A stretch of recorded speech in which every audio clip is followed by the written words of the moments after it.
I started up in Durham in May. Wow. And I'm working my way around, sort of anti-clockwise around England and Wales. That's so cool. And where did the inspiration for this come from? My dad, who is a vicar, is a cycling vicar. He cycles everywhere where he practices, although he's retired. And last year we went on a ride. In fact, we go on a birthday ride every year for him, his age in years. He's now 78, so it's become quite a long ride. and this time last year we were riding, and I had just started as the CEO at Cathedral Music Trust, where I work, and slightly harebrained idea sprouted during that ride, and then I really foolishly told a few people, who then said, "Oh, you have to do it now." Yeah, so it was just an idea that kind of snowballed out of your control. Entirely so.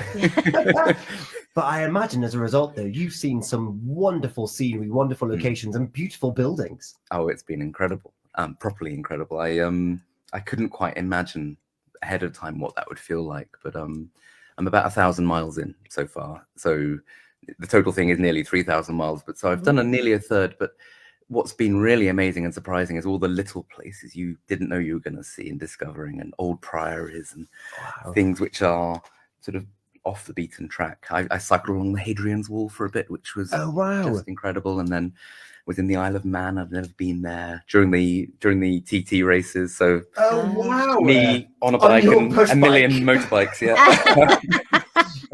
and then Wales, which for me has been one of the great joys, because I don't know Wales tremendously well. I did the first part going up to Bangor, and then back down to St Asaph. There's a cathedral, a beautiful old building.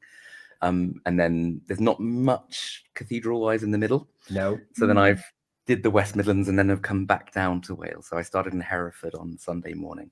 And I've made it across now to St David's. Wow. Yeah.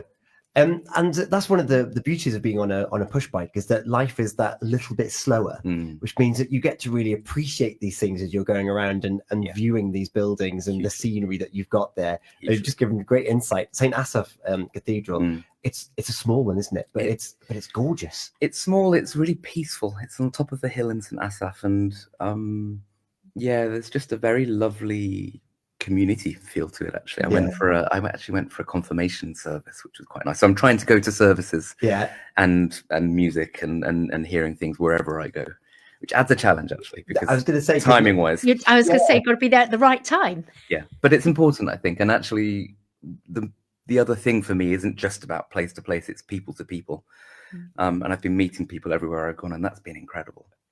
All these people who are so passionate about what they're doing with music. Yeah, because that's part of that is the reason that you're doing this. So you're part of the Cathedral Music Trust. You mentioned the big boss man, I suppose, is the one way to say it. I've got a chair. He's definitely the big boss man. Tell me that. I'm CEO there. I have been there for a year. It's quite a small charity.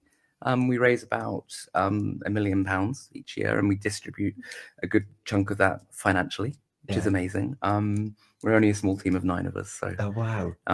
But yes, it's all for that. The whole point of the charity is to support music of the cathedral tradition. So it's not just in cathedrals, it's in churches and so on. Yeah. And that means choral, it means organs, it means anything that involves people singing, really. Mm-hmm.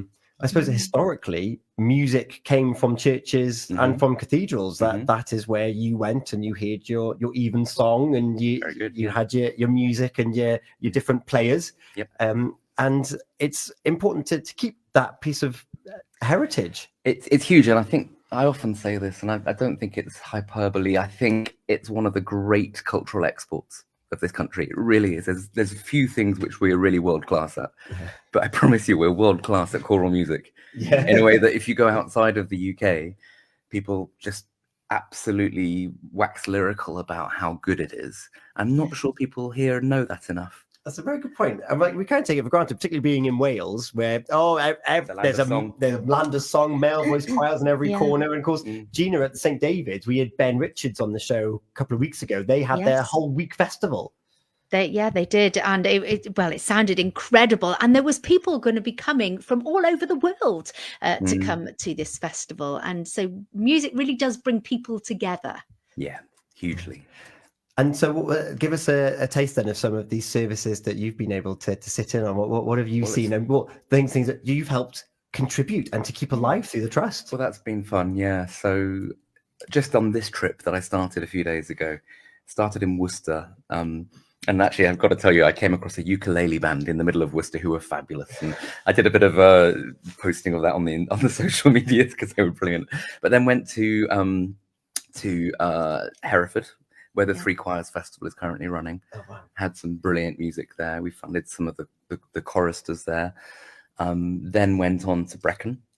I didn't get to hear a service there because of timing, but had a lovely chat with them. And again, we've supported actually chaperones for the choristers there. Oh, nice.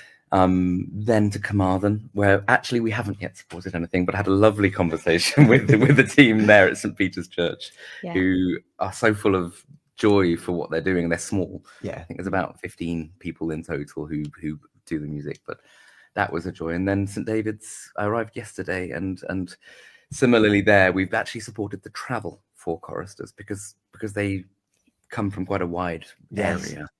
And that's one of the real barriers to access. If you're a parent or a family and a young child, 8 or 9 years old when you start, it's quite hard. You're going into rehearsals quite a few times a week. Mm-hmm. So actually our funding there goes towards travel for them to come into St. David's and back. Yeah, and of course, St. David's, it's not very urban at all, considering it's a city.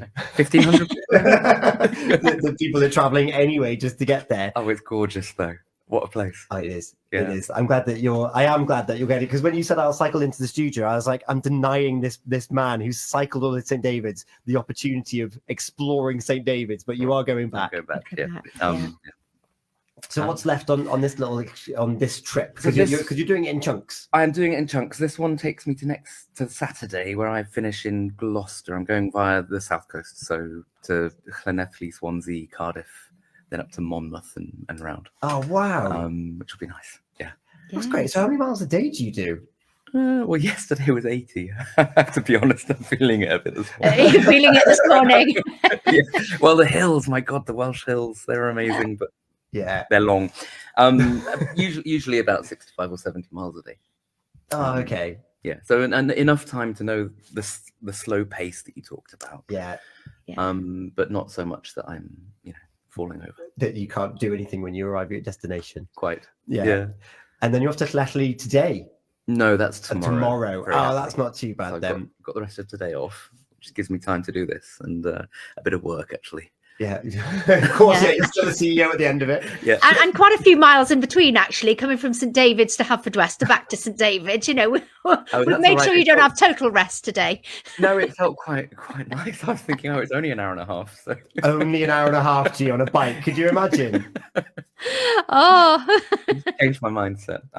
But look, it's been a joy, and obviously I'm doing it for the fundraising, and that part's important. I'll probably do the plug with you, but actually the thing that I'm most keen on is to make sure people know about cathedral music. yeah. Well, that's literally what I was about to talk to you about, is because like my family, we're aware of the cathedral music in St. David's in particular through like midnight mass at Christmas and things like that. But it has an annual calendar. Like it's a really important part and a staple part of church life. Yes, church and I'd argue community life. I mean, obviously more historically, but there's an annual cycle which, once you start to discover it, is a great joy, because the music changes through to represent different things, and that, I think it's a really important bit. As a charity, we're not so much about the faith aspect or the missional aspect, but we're linked to it. So actually there's great joy in it. On our website, there's a whole section which walks you through the year. Oh, wow. One of my colleagues, Kathy, is brilliant at this. She's written all of these entries which tell you, if you're going to go into a space at Christmas, here's what to expect, but also here's some of the music and the history of that, and similarly throughout the year. That's really cool, because we're joined by the Reverend Sophie and Father Neil on a Gratitude Tuesday, and Alive and Kicking on a Sunday morning takes us through that calendar, doesn't it, Jane? Yes, it does. Yeah, we get to hear about lots going on in the church, and I say lots. There is always so much going on within the church and with themselves as well. They seem to be here, there, and everywhere, and it doesn't stop, does it? And lots of that does involve music. Yeah, well, I think these institutions are a really important part of their community, even if people don't necessarily subscribe to the faith aspect of it so much anymore.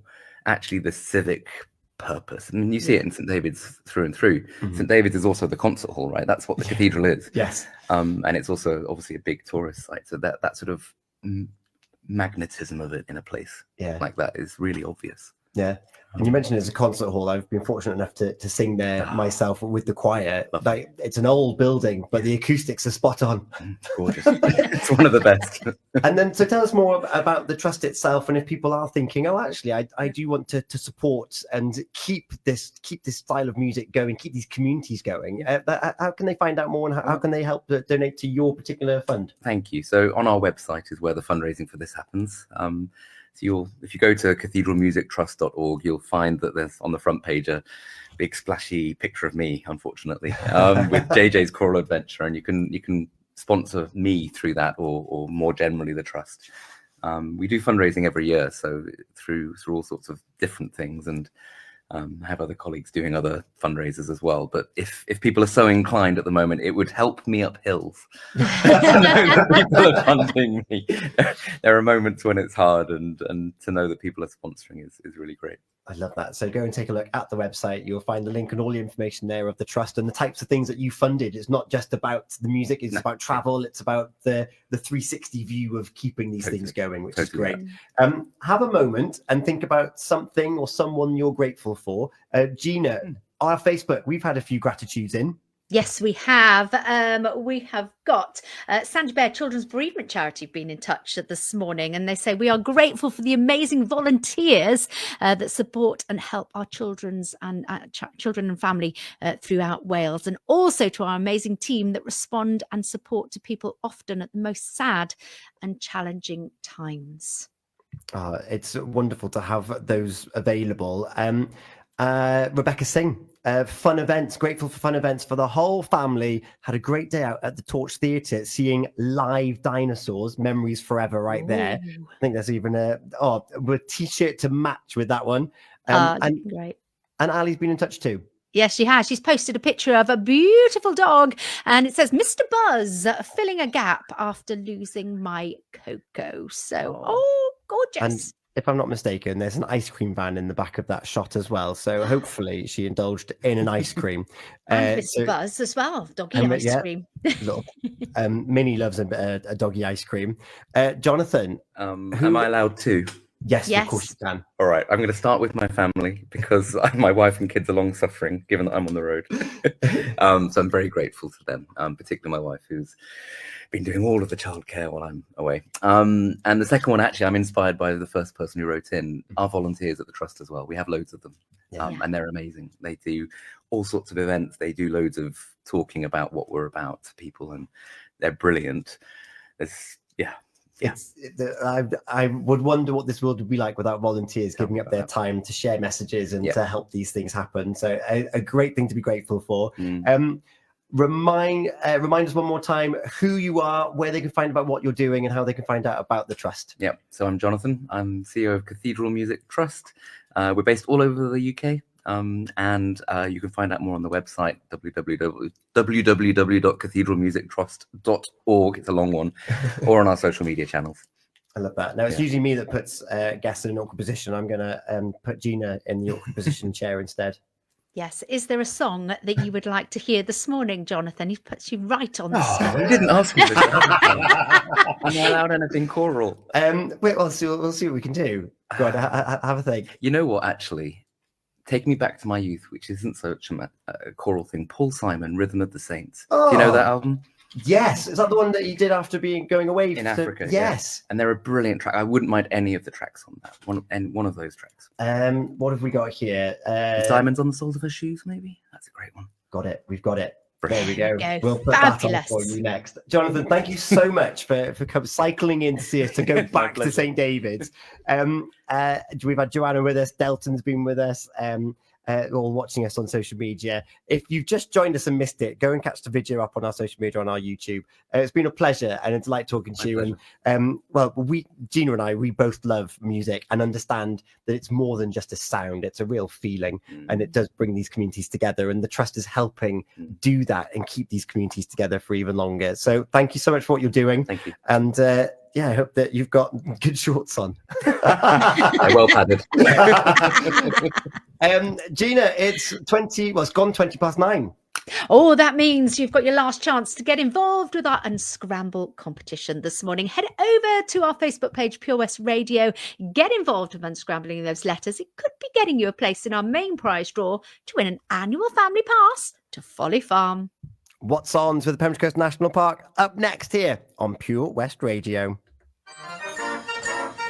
Folly Farm, sponsors of the Breakfast Show.